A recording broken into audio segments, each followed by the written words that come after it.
Hi കൂട്ടുകാരെ, ഇന്ന് നമുക്ക് കോട്ടപ്പയർ കൃഷിയുമായി ബന്ധപ്പെട്ട ഒരു വീഡിയോ ആയാലോ. കോട്ടപ്പയർ അത്ര എളുപ്പത്തിൽ നടാൻ പറ്റുന്ന ഒരു വിളയല്ല. എന്താണെന്ന് വിചാരിച്ചാൽ ഇതിൽ നമുക്ക് കൃഷിയിലൊരു വില്ലനായി വരുന്ന ഒരു സാധനമുണ്ട്. ഇത് കണ്ട, ഈ കറുപ്പ് കളറുള്ള സാധനം, ഇതാണ് കോട്ടപ്പയർ കൃഷിയിലെ വില്ലൻ. ഇത് അരക്ക് എന്ന് പറയും. ഇത് നമ്മുടെ ചെടിയിൽ വന്നു കഴിഞ്ഞാൽ ചെടി മൊത്തത്തിൽ മുരടിച്ച്, ഇവിടെ കണ്ട, ഇതൊക്കെ ഇങ്ങനെ വന്നിട്ട് മുരടിച്ച് പിന്നെ ഈ കോട്ടപ്പയറിന് വളർച്ച ഉണ്ടാകില്ല. അപ്പം നമ്മൾ ആഴ്ചയിലൊരിക്കലോ ഒരു 3 ദിവസം കൂടുമ്പോഴൊക്കെ പുകയില കഷായമൊക്കെ അടിച്ചു കൊടുത്താൽ തന്നെ അത് ചെടി നല്ല രീതിയിൽ വളരും. പുകയില കഷായം ഉണ്ടാക്കാൻ കുറച്ച് പുകയിലയും ബാർ സോപ്പും വേപ്പെണ്ണ മിശ്രിതവും കൂടി ഒഴിച്ചു കഴിഞ്ഞാൽ തന്നെ നമുക്ക് നല്ലൊരു മിശ്രിതം ഉണ്ടായി. വേണമെങ്കിൽ അല്പം മഞ്ഞൾപ്പൊടിയും കൂടി ഇതിലേക്ക് ആഡ് ചെയ്യാം. അപ്പോൾ നമുക്ക് ആ മിശ്രിതം ഒരു 2 ദിവസം കൂടുമ്പോഴോ ഒക്കെ ചെടി നട്ട് വരുന്ന സമയത്ത് തന്നെ അടിച്ചു കൊടുത്തു കഴിഞ്ഞാൽ ഇതിലേക്ക് ഈ സാധനം പിടിപെടില്ല. ഇത് നമ്മൾ ശ്രദ്ധ കുറഞ്ഞത് കൊണ്ടാണ് ഈ ഭാഗത്ത് മാത്രം ഇങ്ങനെ ആയിപ്പോയത്. ഈ ചെടിയൊക്കെ ഉഷാറായിട്ട് വരുന്നുണ്ട്. കോട്ടപ്പയർ അല്പം പിടിക്കുകയും ചെയ്തിട്ടുണ്ട്. അപ്പോൾ അങ്ങനെയൊക്കെ കൃഷി ചെയ്ത് കഴിഞ്ഞാൽ തന്നെ നമുക്ക് ഒരു വീട്ടിലേക്ക് ഒരു ദിവസത്തിലേക്ക് വേണ്ട തോരൻ കിട്ടും. ഇതിപ്പോൾ ഇന്ന് പറിച്ചെടുത്ത് കഴിഞ്ഞാൽ ഒരു 5-10 കിട്ടിക്കഴിഞ്ഞാൽ പിറ്റേത്തെ ദിവസവും കൂടി ഇതേപോലെ തന്നെ നമുക്ക് പറിച്ചെടുക്കാനുണ്ടാകും.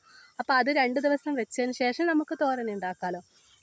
അങ്ങനെ ഒരു 10 കോട്ടപ്പയറൊക്കെ നട്ടാൽ തന്നെ അത്യാവശ്യം നമുക്ക് ഒരു വീട്ടിലേക്കുള്ള തോരൻ ഇടവിട്ട് ഉണ്ടാകും.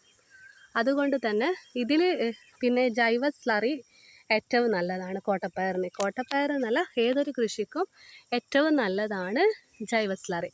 ചാണകവും ഗോമൂത്രവും പിന്നെ ഉള്ളിത്തോല്, ചായപ്പിണ്ടി, മുട്ടത്തോട്, പിന്നെ പഴത്തിൻ്റെ തോല്, ഇതൊക്കെ ഇട്ട് വെച്ചിട്ട് ഒരു മിശ്രിതം ഉണ്ടാക്കുക.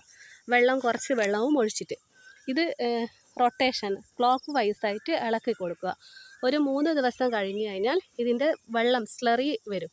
അത് മാത്രം എടുത്തിട്ട് അതിന് 1 കപ്പ് സ്ലറിക്ക് ഒരു 10 കപ്പ് ശുദ്ധവെള്ളം കൂടി ഒഴിച്ച് ഒരാഴ്ചയിൽ ഒരിക്കലോ അല്ലെ ഒരു 3-4 ദിവസത്തിലൊരിക്കലോ ഒക്കെ ഇതിന് ഒഴിച്ചു കൊടുത്താൽ തന്നെ നമുക്ക് അത്യാവശ്യം കോട്ടപ്പയർ നമ്മളെ വീട്ടിൽ തന്നെ പറിച്ചെടുക്കാൻ കഴിയും.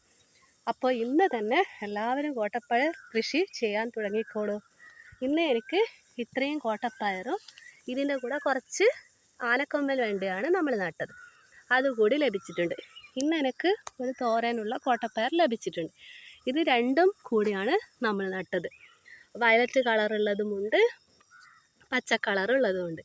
ഈ 2 തരം കോട്ടപ്പയറൊക്കെ മിക്സാക്കി നടുമ്പോൾ തന്നെ നമുക്കിങ്ങനെ നോക്കുമ്പോൾ തന്നെ ചെടി കാണുമ്പോൾ നല്ല രസമാണ്. വെറും പച്ച മാത്രം കോട്ടപ്പയർ കാണുന്നതിനേക്കാളും വയലറ്റും ഒക്കെ മിക്സായിട്ട് ഇങ്ങനെ തൂങ്ങി കിടക്കുമ്പോൾ അതൊക്കെ കാണാൻ തന്നെ കണ്ണിനൊരു കുളിർമയാണ്.